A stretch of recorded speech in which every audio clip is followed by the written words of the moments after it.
Est-il possible de perdre du gras et prendre du muscle en même temps? En théorie, oui, c'est possible. Mais en pratique, je dirais toujours non, pas vraiment. En tout cas, c'est super difficile et ça demande trop d'efforts pour pas grand-chose. Mais les études nous montrent que oui, c'est possible. C'est ce qu'on va voir juste après mon intro.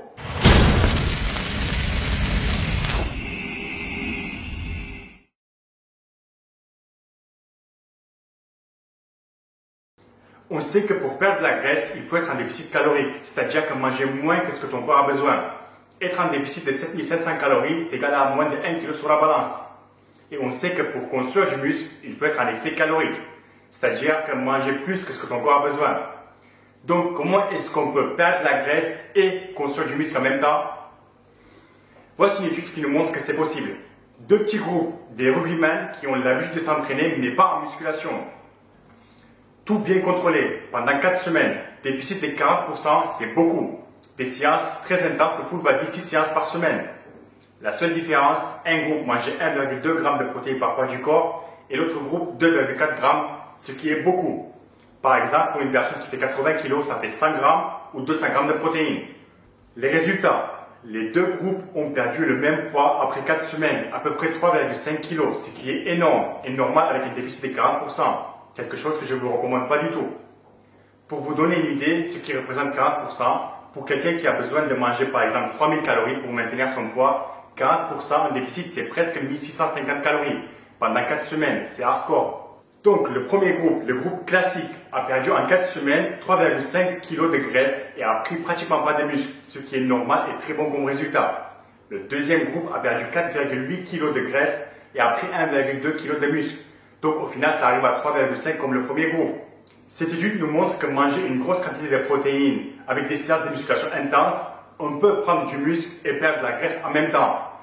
Mais attention à un point très important. Là, dans cette étude, les participants étaient plutôt des débutants en musculation. Donc difficile à dire si ça arrive, le même résultat avec des personnes qui s'entraînent depuis un petit moment. Et je parierais que non. Mais dans tous les cas, manger plus de protéines, quand je dis plus, c'est plus que ce qui est généralement recommandé, n'a que des effets positifs. Tu prendras peut-être pas du muscle, mais au moins tu perdras pas, ce qui est important pendant un déficit calorique. Et non, manger 2 g de protéines ou plus par poids du corps n'est pas mauvais pour la santé ou pour les reins. C'est juste pas très pratique et ça revient un peu plus cher. Cette étude plutôt récente nous montre les effets d'un régime très riche en protéines. Donc pendant un an, 14 participants. Oui, je sais, c'est pas beaucoup, mais difficile de faire mieux avec ce genre d'expérience aussi longue. Donc des personnes qui font déjà de la musculation et qui ont déjà un régime riche en protéines. Ils consommaient déjà 2,5 g de protéines par poids du corps. Et pendant un an, ils ont passé à 3,3. 3,3 pour quelqu'un comme moi qui pèse 85 kg, c'est 280 g de protéines par jour pendant un an. C'est beaucoup. Donc forcément, ils mangeaient 400 calories de plus par rapport à avant. Et après un an, les chercheurs ont vu aucun effet négatif sur la santé. Tout était normal. Après, il n'y avait que 14 participants, que des hommes, et en bonne santé et qui s'entraînent. Donc il y a des limitations à prendre en considération. Et c'est pas fini. Il y a aussi une étude super intéressante avec des femmes sur 3 mois. Donc 50 femmes divisées en deux groupes. 25 femmes consommaient 1 g de protéines par poids du corps et 25 femmes 2 g de protéines par poids du corps. Les deux groupes mangeaient la même quantité de calories.